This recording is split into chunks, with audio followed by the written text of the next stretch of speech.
Hello, everyone, and welcome to this episode of Pardon Your French podcast in partnership with Coppercock Distillery. I'm Vanessa. I'm Stephanie, and we're here today with Sharon. Or Sharon. I said it with my friend tonight. Oh, you did. She's yeah. It just falls out of your mouth. Do you know what? I had a dream about you, and I was like, do you know what? You're so more French than you are English now. Actually, yeah, that's a good point. Actually, yeah, I've been in France for 22 years. I came over back when the borders were just open. Oh, you just fly through, no passport. They just walk d'identité. Yeah, those were the days. Those were the days. So was it your mum and dad, who I frickin' adore, that decided to move here and brought you, or was it you and they came along? Well, they actually had a little holiday years and years ago when I was about 17, and they stayed in the Gîte over here, met some people that said, oh, it's great over here, buy a Gîte, it's great. And they were like, what a great idea. So they bought a Gîte. Well, they bought a house to do up into a Gîte. 17 grand they paid for the property. Back in the old days when I was 17, 18. Like, Sharon, come to France, it's beautiful, come and see our farmhouse, it's lovely. So me and my Bezzy mate jumped in the car with mum and dad, turned up at this farmhouse in the middle of the night, pitch black, never seen countryside like it, when you just cannot see your hand in front of the face. And they were like, this is it. So we walked into this building, there was mud floors. Yeah. There was no electricity, no toilet, one tap. So there's a portaloo. 18 years old, me and my friend were like, oh, what? Is this not Paris? Yeah. When it's free holiday, what do you do? But it was weird. There's just something so charming about like going really back to the basics. I just loved it, and know that all the French neighbours spoke such strong Charentais French. I couldn't understand a word they were saying, but it just hilarious. Yeah, it was really good. I fell in love with it straight away. So then did you decide to move out here because you were inspired by that trip? Yeah, well, just going backwards and forwards. I was a teacher, so I had big school holidays to go backwards and forwards. And you were an art teacher, weren't you? It was because I bought some of Sharon's. I didn't know Sharon was an artist, and I bought some of her drawings, paintings, I guess, And they were watercolors with them. yeah, from her. She's like, oh no, they're shit. I was like, are you joking? I was so impressed. Yeah. So how did you guys meet then? How did the two of you come across one another? Well, I was really close friends with Sally and Jeff and Jenny that lived in his house beforehand. Yeah. And did they introduce us? No. I don't remember. I don't even know how we met. I'm sure I was, because you were doing like paperwork. I think that's how Kathy was like, oh, I know somebody who's great at paperwork. She's English, but she's fluent. She can help you with all the paperwork. I think that's how we met. And I could be wrong. Yeah, so you got stuck in trying to help Steph, which Blake, Jesus. Yeah, that never finished. I didn't get that, John. So I no longer do that. Then obviously on that, because we were talking about the fact that you've been here for so long, your French is very good. You got married last year. That was a big thing. We probably talked about it on the podcast. Spitting it already. Third time, the first time to an English man. So, all right, okay. So you and Trevor got married literally just across the road here.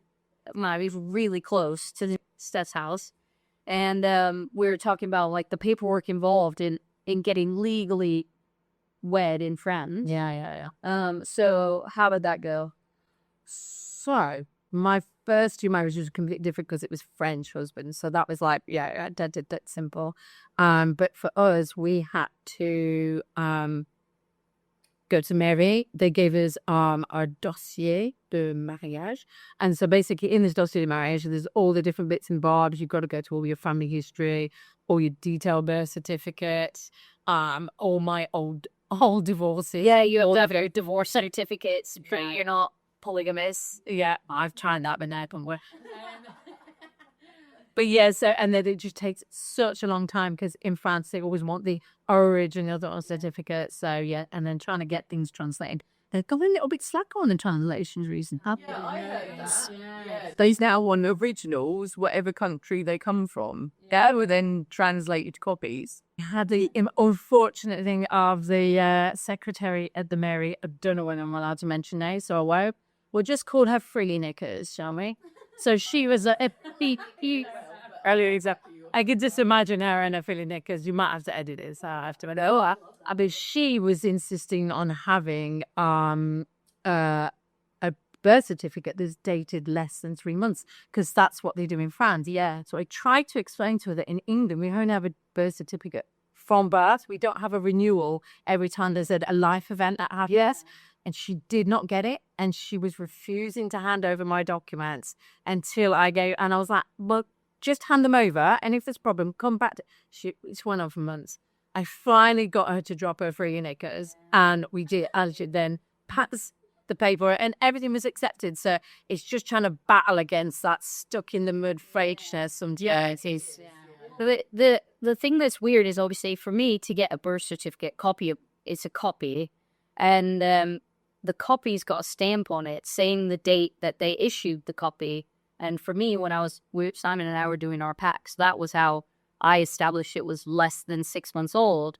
But then I had to get an apostille stamped one. So then that also has like an extra page, an extra special stamp to certify. It's like the international certification process, which Brits don't have to go through. Your document, at the time at least, was accepted by the French government. Whereas like there's lots of countries in the world that not only do we need a birth certificate, but to prove it's a real birth certificate, we need this international validation done. Wow. And so it comes with like a vestigial page that's dangling off it that's got a stamp. And it's weird. And then you have to get that translated as fast as possible and all that timing stuff, that 3-month thing for a wedding, to get all those papers together in 3 months or less. It's surprising. You need witnesses as well. You need all the witness paperwork. So you have to do paperwork for the people that are witnessing your wedding. Yeah, that birth certificates for them as well. So it's really cool. Each of you needs a witness, right? So yeah, and one for the groom, one for the bride. Yeah. Well, I think really, Yes. Well, but to be honest, because you've been here so long, I thought the process for you would be so much easier then. Because obviously you're fluent, you know what paperwork they're looking for. So it should have been, yeah. But as well, like one of my divorces, my first divorce, because my husband was such a twat, he ran off with all paperwork. No. And that's sort of not actually got any official paperwork of my divorce. So I have to go back and try and find any document that I can find. But he ran off with everything. My marriage certificate or divorce certificate and everything. Because he's just shite just to be an arse. Anything to make my life better. oh yeah. Yeah, okay. So that's a really good tip. Always keep your own copy somewhere not intended to control. And you never leave a man with your stuff. Yeah, but no. So there. You never felt, especially having married Frenchmen, you never felt inclined to get your French passport to naturalize? I did. Well, what really annoyed me, it was after Brexit, I wanted to be considered as European. I didn't want to be English. I didn't want to be French. I just wanted to be, European because I'm like, who knows where I'm going to end up next? So, you know what I mean? To be actually tied to one country, I didn't want to do it. And then somebody told me it was a ton of paperwork, and I was just like, buh. And then I became foster parent. I've never had time to even get dressed in the morning since then. So, yeah, here I am. Yeah. So I think actually not long after I first met you, you became a foster parent. Oh, yeah. At that time? Yes. Yeah, it was around the same time. So how did you meet Vanessa then? In your house. Oh, really? Yeah, you're one of those always karaoke nighters. She was so greedy with the microphone that night. And I was like, oh, who was this girl that take the microphone out of me? I was like, what? She was like straight army me, and I'm like, no, we're doing this one. I just so wanted to do the bed on Chili Peppers, and then you do like Snoop Dogg or something else. Yeah, I had the girls night. It was such good. We'll have to do another one. How many wild parties did you hear even before you lived here? Oh, I know. I think there was a few. You probably were the main ringleader in the wild party, Sharon. She's just fun. Well, at twice divorced, you suddenly find yourself like in your 40s, like free and single in rural France. And it's like, what do you do with yourself? Tell me, what do you do with yourself? What you hang around with younger people and yourself, who are like party animals, and you get to go nightclubbing in Bordeaux, raves in the forest. Honestly, yes, I did. Oh my God, absolutely crazy. So all this time I've been married and like restricted by these dreadful men. To suddenly get this freedom back and like to be able to hang around with young people my mum was absolutely disgusted, but I had the time of my life. So now that I am like settled again, I'm enjoying it. Yes, about calm down. I'm okay now. But that wild bit, never regretted 1 minute. No. Oh my God. I like one wild bit in the raves in the forest. You want to go raving in the forest? Yeah, there's a hotline. Honestly, I will go there. Hotline number. Honestly, there's a lot of drugs and illegal stuff that go on, but I just take a bottle of rosé, get in front of the big speakers, boom, boom, boom, limes. I love it, honestly. It's amazing. And it's free, yeah? And it's the security's there. There's like ambulance crews if anybody gets... Really? Oh my God, it's all organized. It's illegal, legal. Because I could be in my bedroom and like, I ask one in the morning and I'm like, oh, where is this? Barking this cat out where it was, but it was down at the Blue Lakes, wasn't it? There's also, there's quite a lot around the woods here.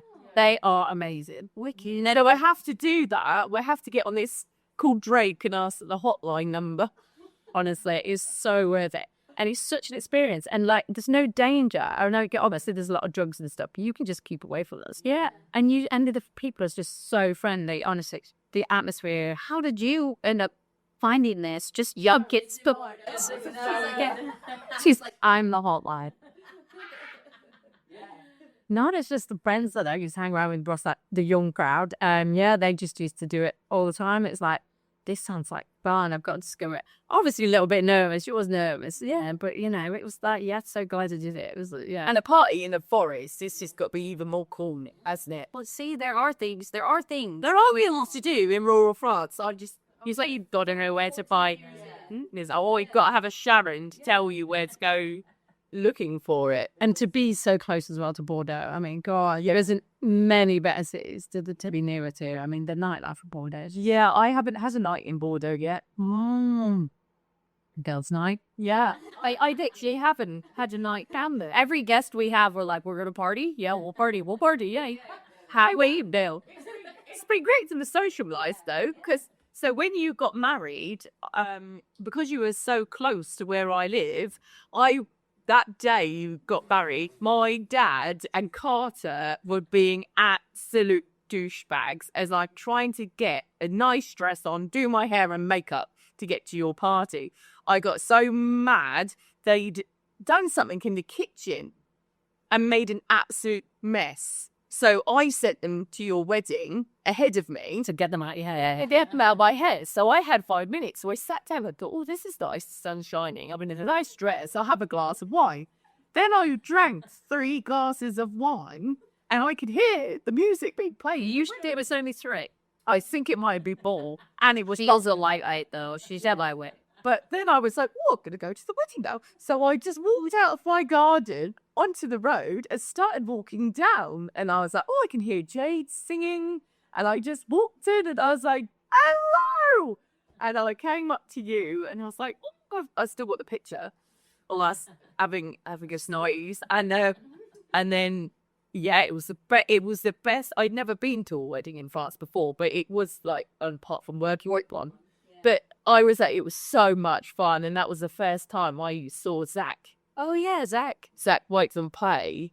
And I was just in awe. So he performed at a wedding. Yep. Yeah. Known him for a while. Met him in Oberteg years and years and years ago. But I think it must have been one of the very first times he was singing. We were just like, what is he? Yeah, who's this guy? But yeah, I was like, I got to have some sort of party where Zach's going to be invited. I didn't just get married just so we could have Zach. But yeah, it was the best wedding, and I loved the fact of the location where it was. It was almost like we're on a beach because it has got like a man-made beach and all the parasols. You can see all the water, and the people that were running the restaurant, obviously the same people that had Beau Vallon at a time, and the food was beautiful, and the music, the atmosphere was amazing.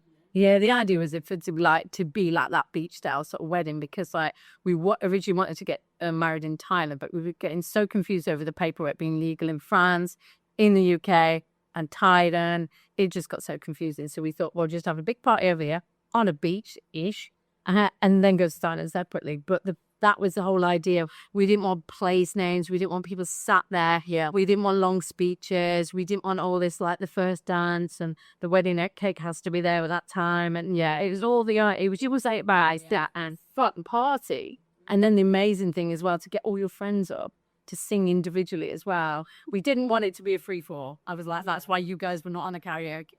So they was only invited guests, obviously.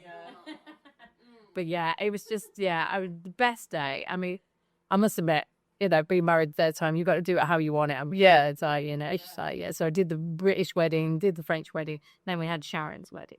Sure, we got some say, but Like, I had to propose. He didn't even want to get married. So yeah, it was a bit of a struggle. But yeah, we got home there. I just telling you pay like less taxes at once, and that was a and I was, I'll take that, sealed it. But it was, I've got some really great photos actually. And one thing that I do remember a lot, even though I was drunk, was all the kids dancing. Because a lot of the time when you go to weddings, it's the adults that get drunk and dance, and the kids are sat there going, "Oh, my mum's so embarrassing." But at yours, all the kids were up in a circle, and we were just, I think I danced the whole night through. yeah, but commenter still said, "Oh, my mom's so embarrassing." he did. A bunch of I think he still says it now. But I think actually I was.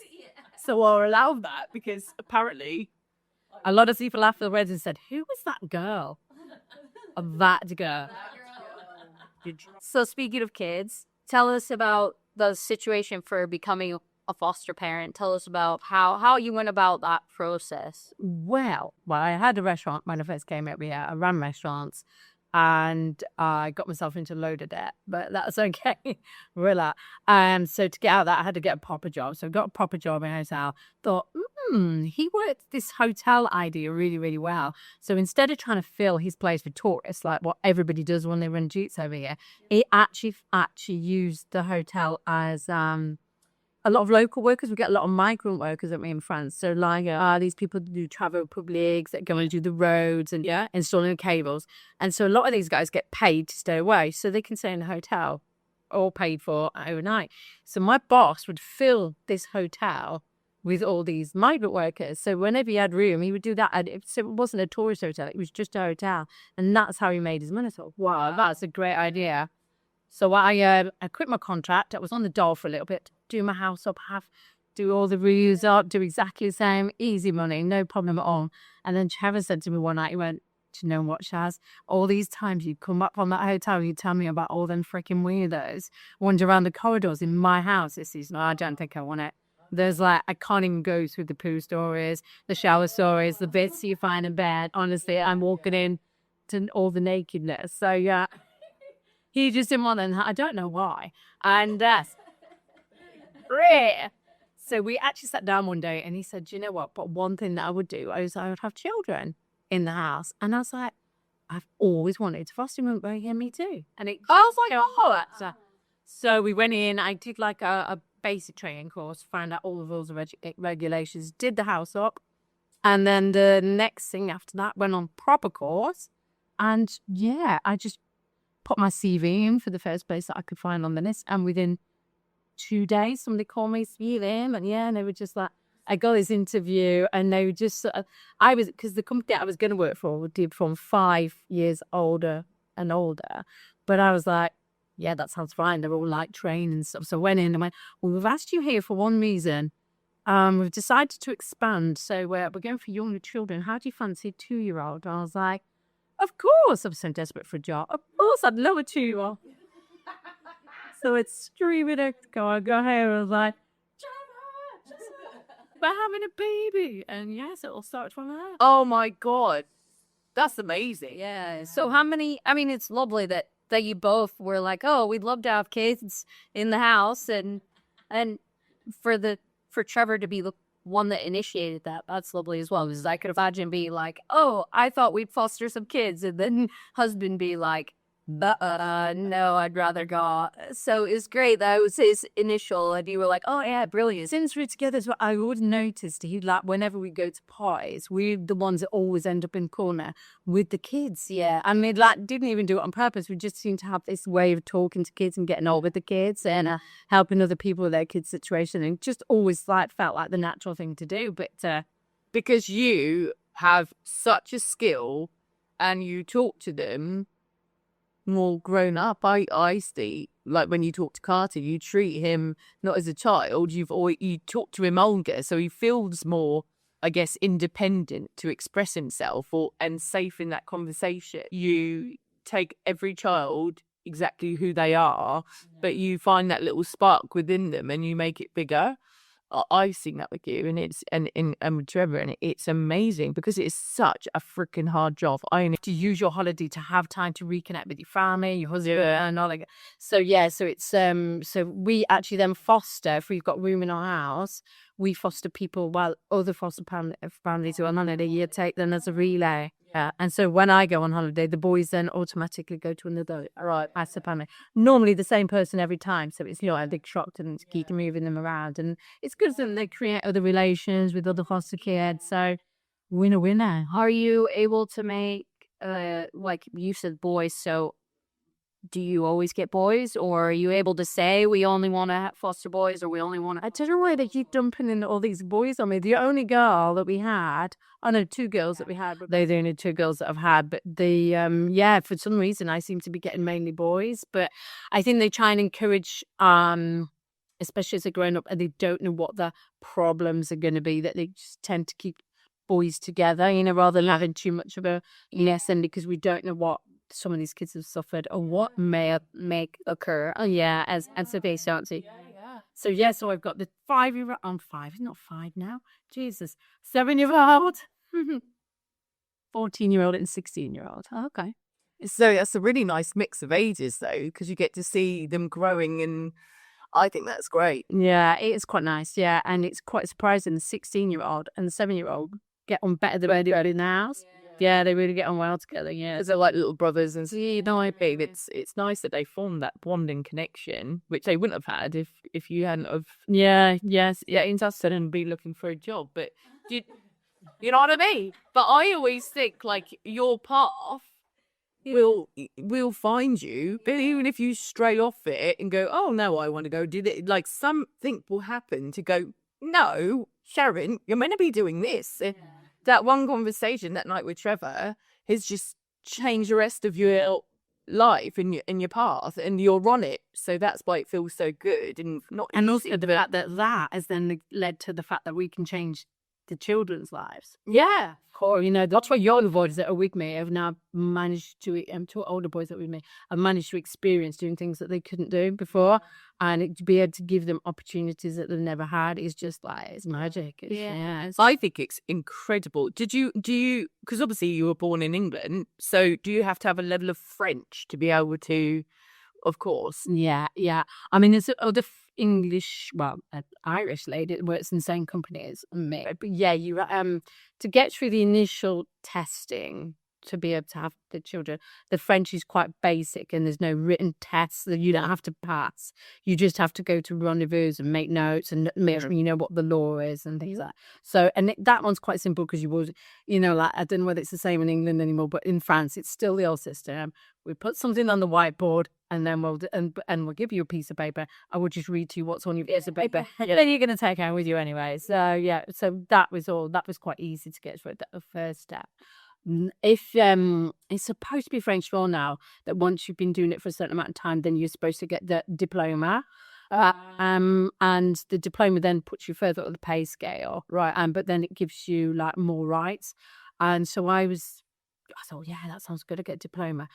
I don't know, unless you've got a certain level of French that you'd be able to pass that. It's very, very difficult. Yeah. I was really lucky. I had to back up my son. He would check my written work and I helped write things. But yeah, and I learned so much while I was there, and my French improved massively. It was 2 years, 2 years, as well as having all the kids as well at the same time. But yeah, and I passed it. Oh, was 16 out of 20. I got what my best marks and some of the friends of people else be like, yeah, really? Yeah. But yeah, so that side thing to actually get the diploma. Yeah. And once they make that law, I'm not sure that everybody would pass. No, but I could imagine. But then in the house, obviously, you speak French all the time with the kids. The kids are not bilingual. Are they bilingual now that they live?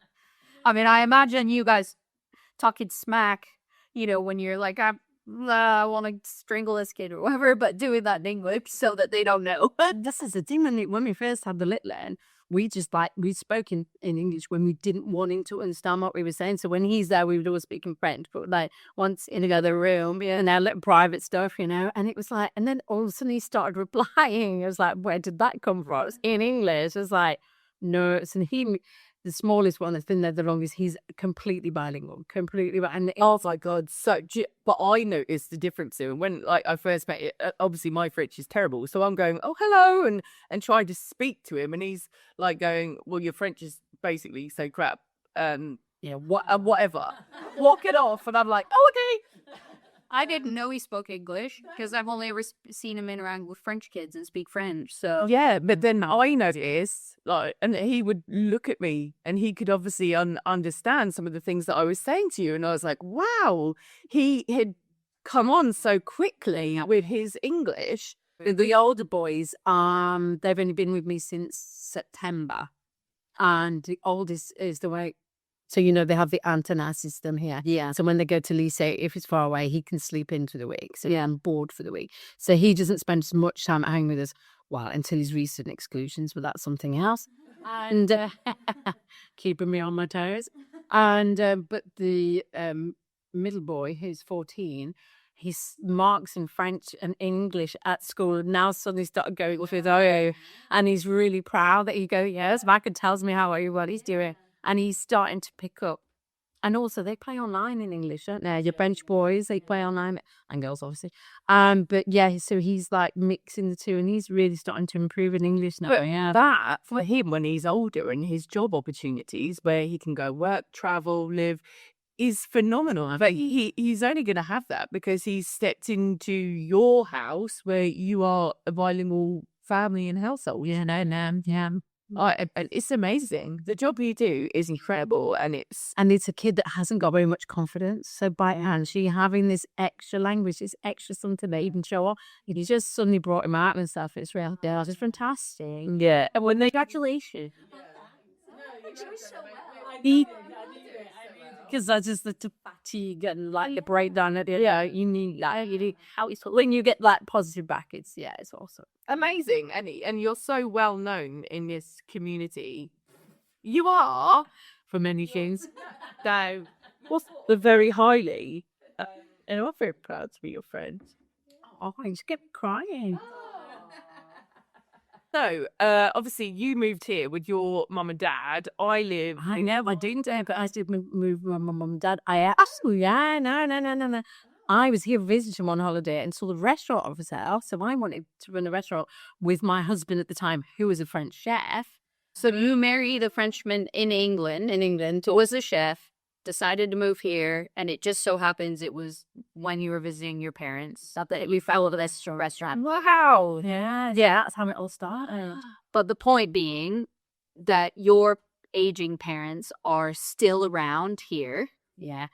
And we were talking about this because it's one of those things that you need to think about if you're going to be moving out here with your family, or if you're not, or you don't. Yeah. So I was saying, like, in 10 years' time, Steph could be in a very similar situation where your parents have now gotten some ailments.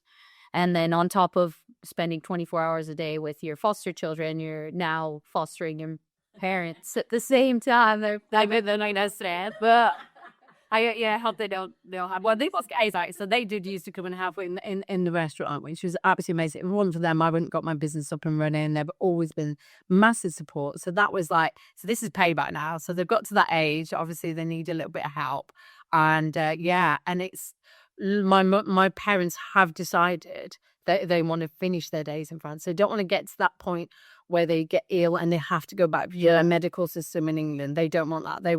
They've seen how it works over here. This is where they want to be. This is where they want to die. And this is where, Well, they've been here over 20 years as well. They've been here well over 20 years now then. Yeah, they've been here since I can't remember. A long time. I tell you what, I think actually that's a really important conversation to say, and I will have this conversation actually with my dad at some point. Like, would you want to be buried in France? Because he should be buried here, but he may have different thoughts or feelings on that. So it's a hard conversation, but I'm going to have it. Well, this and does he actually want to be buried? Because obviously this sounds really morbid, but to take a body back to the repatriation in heaven is a really complicated process. And really, there's even if you decide to be cremated over here, then you've then got the system over here. The local authority need to know where your ashes are. You can't just go and throw them willy-nilly. You have to have permission to actually put those ashes in a certain place. Yeah. And that's not as easy just going, oh, well, I'll just throw them in the sea or whatever.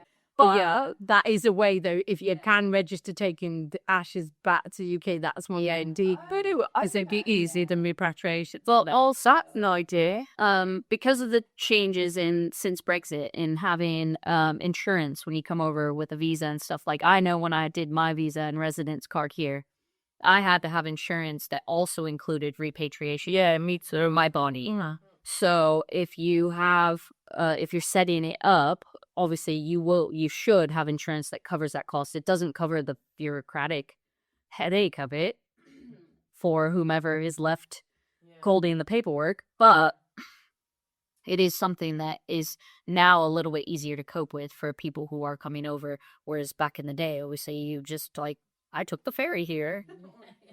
Okay.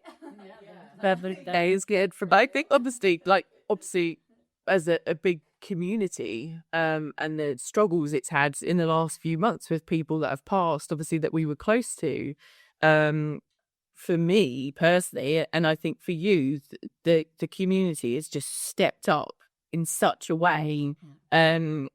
You know, you with the paperwork and, you know, food shopping and like little things that people struggle with every day, you know, making a telephone call for them or to the Marie, or, you know what I mean? Things like that for the expat community, you just don't realise how much it helps when you're in that moment, when somebody comes along with the knowledge or the skill to be able to say, let me take that load and make that phone call or something. But again, it's that community that spirit that if you do want to live in a different any country, you must, and this is really like hard, but you must be part of the community. And don't come here thinking that you can just set up in a little gîte or a little house and live your days out, because that's not going to happen. And being part of the French community as well is so massively important. I know how much the respect you get from a French person if you're making the effort to speak the language.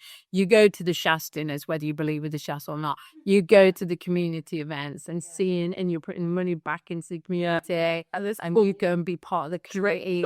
Yeah, you know what I mean. It doesn't matter if you don't understand. You just sit there. This man, it's fine. They did it in PO. You'll be all right. Or play Pictionary, because I play Pictionary with French people. Look at that. I drink Pinot. She plays Pictionary. I know. But that's all I can offer, but they willingly accept it. Yeah. You know what I mean? They're very kind for this. But yeah, your community is actually going to be your health within living in a different country. Yeah. Going back to the old phobia thing. Yeah. You know what you were saying as well before about like, I'm lucky because I got my mum and dad here, you got your dad here. But then you've got this situation where you have got the oldies back in the UK. Yeah. And when they start falling sick and then going back on what are you going to do with them? What are you going to put in place? Have you got family that are able to look after them? Do you have to keep coming and going? It's really hard work. And then, you know, it sounds really bad, but you don't know how long that situation is going to last. I mean, No. you know, somebody can live in a nursing home till they're 100, you know, and you've got that response. So it's a really difficult decision at that point in your life, but we've all got to face it. We've all got to face it. And I think, I mean, I don't know about English care homes. I imagine they're just as expensive as a French care home, which is about $3,000 a month. It depends. I think you can get prices up, Nevos, aren't they? No, as in said, I've already decided. I've seen one that has like the mini bar and they do cocktail afternoons and So I already decided that. So I told my son, if I can't move in with him and he's not going to be prepared to wipe my backside, I'm going to that one. So I've already decided. Oh, okay. But the thing is, what happens in France, I don't know how it works in the UK.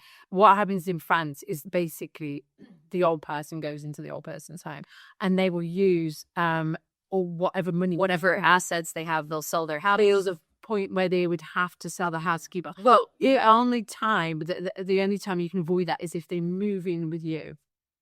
Right, you are a legal responsible as a oh yeah, for your spiritually legally responsible. We did talk about this on another podcast. Well, it's worth reiterating though. Yeah. So yeah, this is one of those things that you are financially responsible for your parents if they end up in a health situation. You can't just you can't just go and sort yourself out or have the state look into it. It's the state will come and take your money off you in order to pay for your parents. Last year when my dad came to visit and, people are like, oh, so are you thinking about maybe moving to France? And he goes, no, she won't let me live here. And she won't let me live in the same country. And I was like, well, there's many reasons for that, though. One, I don't want to have that responsibility. I moved to another country because I didn't want to watch my parents grow old. I didn't want to have to look after them. They didn't want me to have to do that for them either. And obviously we get along. We're really good friends and stuff. And it's lovely having my dad visit. And if something happened to him while he was here, of course, I would look after him and repatriate him. Send him back to my brother. Look after him. I just say your dad is an avid listener of this podcast. Yeah. But he knows this, and we've had hard conversations about it. But yeah, you are financial. So no matter where he chooses to live, if he lives in this country, I'm financially responsible for him if anything happens. And I was like, you never know. That's probably the thing that we've realized the most this winter was you never know. Yeah, things that just happen. So I think I've found the two reasons that people leave France makes sense is grandkids or ill health. Yeah.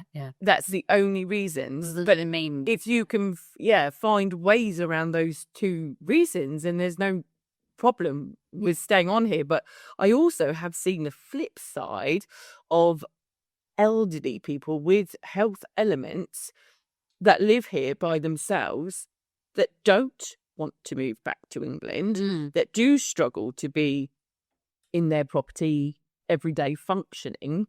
And then also the plight of the family in England that can't live in France, that can't get the parents to go back. And it's got to be horrendous for them to know that they can't help. I think this is why you said it's important to have them conversations before, and you don't know when they're gonna lose, if they're gonna lose the labels, when they're gonna lose that. But I don't know at what point they're still talking. So while you have a good relationship with your parents, you get this down, get it on paper, get it all sorted out. And I don't even know my mom's funeral songs, and my dad wants to be better, Well, it's really important to have all these conversations before things go wrong. Yeah. And so exactly what the plan is. But yeah. And prepare for everything. Yeah. And then have a plan B for all your plans. Because I think, life, I've learned in the last few weeks, it just can take you sideways sometimes. And things happen out of the blue and you have to kind of roll with it. But yeah, those hard conversations aren't nice. But wow, will they ever save somebody else that's left behind? The heartache or the struggle or the, financial maybe implications of it. I think if you love your kids enough as well, you as an adult, would you make sure your kids know? And, it's your job as a parent to make sure you pass that on, don't you? Yeah. Pay it forward. Yeah, I have money, definitely. Well, on that note, don't have some cup of thing, which you can now buy in the local Leclerc Reebok store. yeah. But that's a massive moment for you guys and your business. So we're incredibly proud of you and thank you for your continued love and support. Yeah. And we'll carry on drinking. Well, we shall see you, hear you next time.